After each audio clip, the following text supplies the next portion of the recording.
जय माता जी। हर हर महादेव। कैसे हैं आप लोग? आशा है अच्छे होंगे। भगवान करें अपने-अपने घर में खुशियों का बहार सब लोग जानें, सब लोग रखें और माता रानी सब पे कृपा अपनी बनाए रखें। स्वागत है हमारे चैनल ज्ञान की बात विद अर्चना चिंतामणि। मैं अर्चना तिवारी। आप सभी बड़ों को मेरी तरफ से प्रणाम। तो चलिए आज का विषय है या आज का प्रश्न है कि जो लोग पूजा पाठ करते हैं वो लोग दुखी रहते हैं, जो नहीं करते हैं वो क्यों हमेशा खुश रहते हैं? पहला प्रश्न ये है। दूसरा प्रश्न ये है कि अगर जो लोग पूजा करते हैं उनका लोग मज़ाक क्यों उड़ाते हैं? तीसरा प्रश्न ये है कि आप पूजा पाठ करते हुए भी चाहते हैं तब भी खुश नहीं रह पाते हैं, हमेशा परेशान रहते हैं या आपके काम बनते-बनते बिगड़ते नज़र आते हैं या ऐसा मान लीजिए कि आपको लोगों के द्वारा, भगवान के द्वारा भी सताए जाने जैसा महसूस होता है। तो इन सारी बातों को जाना जाएगा और जानने के बाद आपको ऐसा लगेगा कि जो आप हैं वही सही हैं। इसलिए कृपया करके वीडियो स्किप करके ना देखें, अगर स्किप करके देखेंगे तो आपको सारी बातों की जानकारी नहीं होगी। लेकिन अगर आपने आज पूरी बातें जान ली, तो पूरा जीवन मेरी गारंटी है कि आपको किसी से कुछ पूछने की ज़रूरत बिल्कुल नहीं पड़ेगी और आप जो करेंगे आपको उसमें विश्वास होगा और विश्वास होने के साथ-साथ आपको लगेगा कि हमारी मनोकामनाएँ पूर्ण होंगी और सारी चीज़ें आपको समझ में आने लगेंगी, चाहे पृथ्वी का खेल हो, चाहे भगवान के द्वारा रचा हुआ खेल हो या आपके स्वयं कर्मों का खेल हो। तो चलिए इस बात को जानते हैं सबसे पहला, तो कृपया करके तीनों स्टेप ज़रूर देखें इसमें और अपने कर्मों को अच्छे से समझें कि अगर आप करते क्या हैं और होता क्या है? इसलिए होता है, क्यों होता है? तो चलिए जानते हैं। सबसे पहले जानते हैं कि आप भगवान की पूजा-पाठ करते हैं, फिर भी दुखी रहते हैं, क्यों? क्योंकि जब आप 2 काम एक साथ करते हैं, जैसे आप पूजा भी कर रहे हैं, लोगों का भी सुन रहे हैं, तो जब 2 काम एक साथ होता है, तो तनाव भी 2 मिलता है, संघर्ष भी 2 में लगता है, एनर्जी भी 2 में लगती है और सामंजस्य भी दोनों को बैठाना पड़ता है। इसीलिए आपको दिक्कत होती है, तो जब शारीरिक दिक्कत होती है, तो आपकी एनर्जी ज़्यादा वेस्ट होती है और आपकी मनोकामनाओं में कमी आना शुरू हो जाता है। इसलिए कि आपका मानसिक संतुलन डैमेज होता है आपकी एनर्जी के अनुसार और आपके विश्वास डगमगाते हैं, इसलिए आपका सकारात्मक शक्ति जो है वो घटने लगता है। अब आपको यहाँ बेहद चीज़ें समझने की ज़रूरत है, तो आपको ऐसा इसलिए लगता है क्योंकि आप 2 चीज़ों को एक्सेप्ट कर रहे हैं। पहला कि आप पूजा कर रहे हैं, आपको विश्वास नहीं हो रहा है और दूसरा आप लोगों का सुन के तनावग्रस्त अपने आप को कर रहे हैं। तो अगर आपने दोनों में एक अपनाया, जैसे पूजा भी किया और लोगों का सुना नहीं, अगर लोगों का सुनेंगे तो पूजा आपकी छूट जाएगी, अगर आप पूजा कर रहे हैं तो लोगों को छोड़ दीजिए, 2 में एक करके देखिए। अगर दोनों में एक आपने चुन लिया तो निश्चित है कि आपको शांति मिलेगी। मेहनत 2 प्रकार के लोग करते हैं, एक वो कि जो समाज में रहने के लिए, इस पृथ्वी पर रहने के लिए करता है और दूसरा वो कि जो इस पृथ्वी से, इस नर्क से, इस समाज से बाहर निकल कर अपने मोक्ष की प्राप्ति करता है। अब चलिए नाम में जान लेते हैं। नाम में ये कि जैसे जो लोग प्रधानमंत्री बन रहे हैं, मुख्यमंत्री बन रहे हैं, बहुत अच्छे खासे ऐसे डीएम भी हैं या बहुत अच्छे ऐसे पद वाले हैं कि जो सिर्फ़ अपना पालन-पोषण करने के लिए बड़े-बड़े पदों को ग्रहण करना चाहते हैं, लोगों का भीड़ इकट्ठा करना चाहते हैं। लेकिन कुछ लोग जैसे कुछ संत महंत हैं, उस तरह के जो लोग बड़े संत महंत हैं, पूजा-पाठ करने वाले पुजारी हैं, जिसका जैसे नाम लेने से ये है कि दिक्कत हो जाएगी वीडियो में, इसलिए मैं बस इतना इंडिकेट करना चाहती हूँ कि जो बहुत बड़े-बड़े संत महात्मा भी हैं, वो भी ऐसे हैं कि जो खुद के लिए कुछ नहीं रखते हैं और सिर्फ़ भगवान का भजन करना चाहते हैं। तो इसलिए कि उनको मोक्ष चाहिए, वो दुनिया की हर सच्चाई समझ चुके हैं और धर्म में, आस्था में, विश्वास में, पूजा-पाठ में ऐसी ताकत है कि आप एक बार एक कदम बढ़ाएँगे तो 10 कदम आप खुद बढ़ते जाएँगे और ये देखेंगे कि आपको 8 कदम में दुःख मिला, लेकिन 9वाँ और 10वाँ कदम जो होगा, आपको आपकी सफलता की तरफ ले जाएगा। अब जानते हैं दूसरे स्टेप में कि क्यों वो लोग खुश रहते हैं, जो लोग पूजा-पाठ भी नहीं करते हैं और खुश रहते हैं और हमारा मज़ाक उड़ाते हैं कि तुम तो करते ही हो, ऐसे हो, वैसे हो। क्योंकि बहुत लोग ऐसे हैं कि चंदन लगाने के बाद गाँव में पुरानी कहावत है कि टेढ़ा चंदन मधुर बाणी।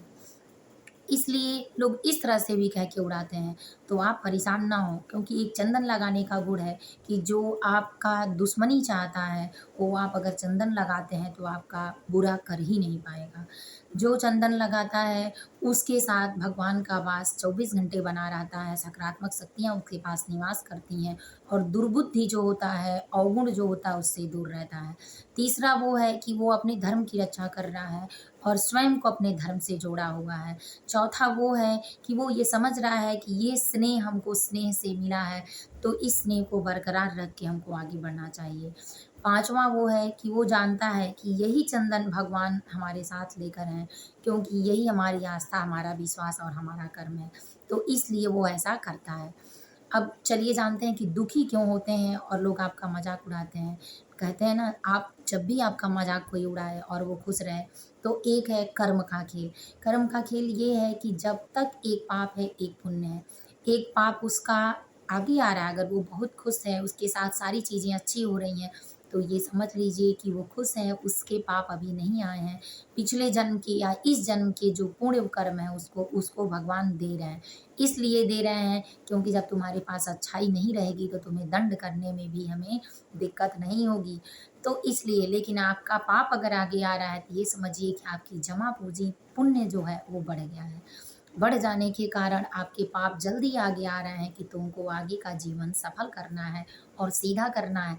तो सही, सत्य और धर्म की राह पे चलने वाले जो लोग होते हैं उनको पहले परेशानियाँ आती हैं, लेकिन बाद में जो अपने धर्म को समझता है, जो अपने भगवान की इज़्ज़त, पूजा-पाठ, अर्चना, वंदना करता है, अपने संबंध में, अपने सकारात्मक शक्तियों में सजीव तरीके से, सकारात्मक तरीके से जीता है, उसके ऊपर विपत्तियाँ तो आती हैं, पर बिल्कुल हाथ की तरह होती हैं और इस हाथ पे वो ना तो इधर होने देती हैं और ना इधर होने देती हैं। आती ज़रूर हैं, लेकिन उखाड़ नहीं फेंकती हैं, वो डगमगा भले जाती हैं।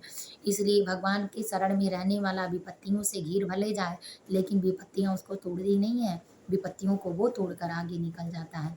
तो सबसे बड़ी बात है कि आप विश्वास करना सीखें।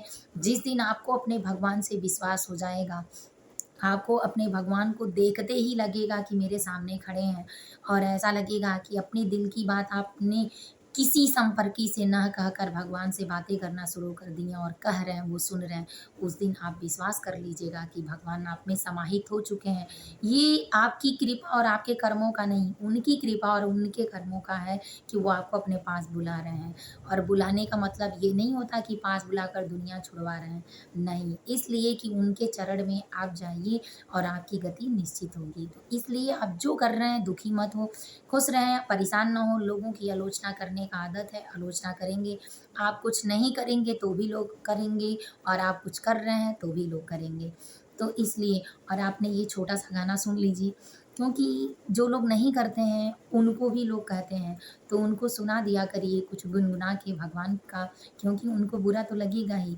जैसे जो प्रेम नगर में गया ही नहीं, वो प्रेम की भाषा क्या जाने।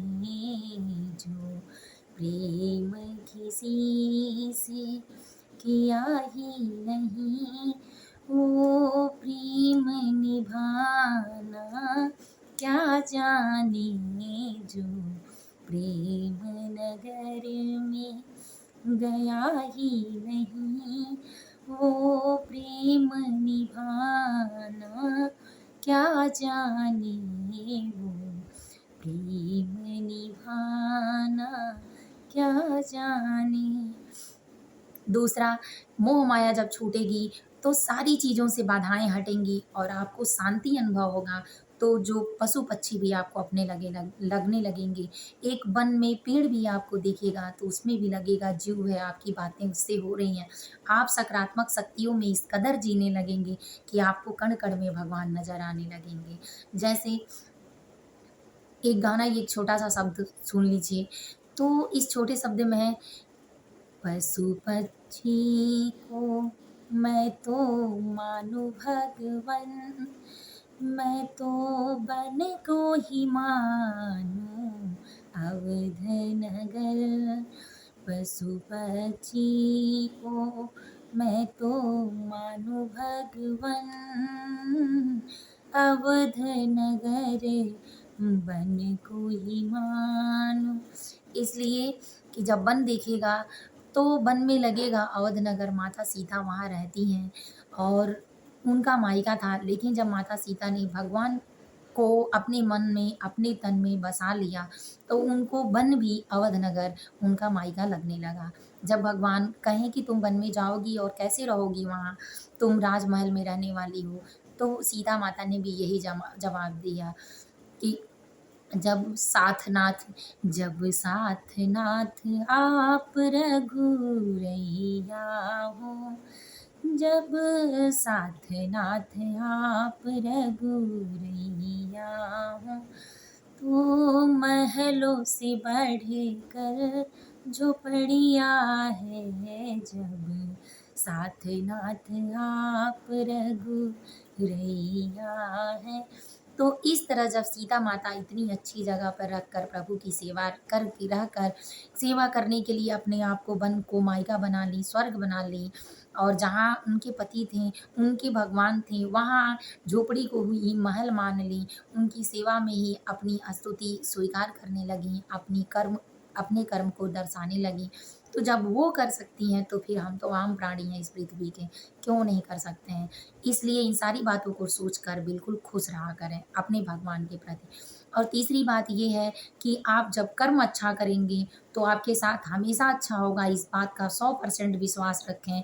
और जो भगवान में प्रेम लगा लिया, विश्वास कर लिया, उसकी जीत निश्चित है। 2 साल, 1 साल, 10 साल भले ही लग जाएँ उसके कर्मों को कटने में, लेकिन इसके बाद आने वाली 7 पीढ़ियाँ आपकी साथ देंगी और आपके नाम को याद किया जाएगा।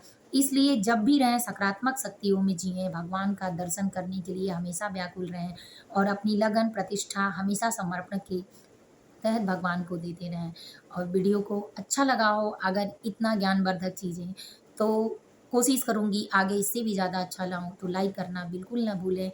और ऐसे अच्छे-अच्छे विचारों को सुनने के लिए, क्योंकि आप तक पहुँचाना हमारा फ़र्ज़ है, तो ये सोचते हैं कि जिस तरह से समाज की सेवा कर पाएँ करें, तो इसमें साथ देने के लिए सब्सक्राइब ज़रूर कर लें वीडियो को और दूसरों तक शेयर ज़रूर करें, क्योंकि आप भी पुण्य के भागीदार बनें और अपने कर्मों को अच्छा कर पाएँ, आपके बाल-बच्चे हमेशा खुश रहें। जय माता दी, हर हर महादेव। सुख शांति संपन्न भगवान आपको हमेशा बनाए रखें।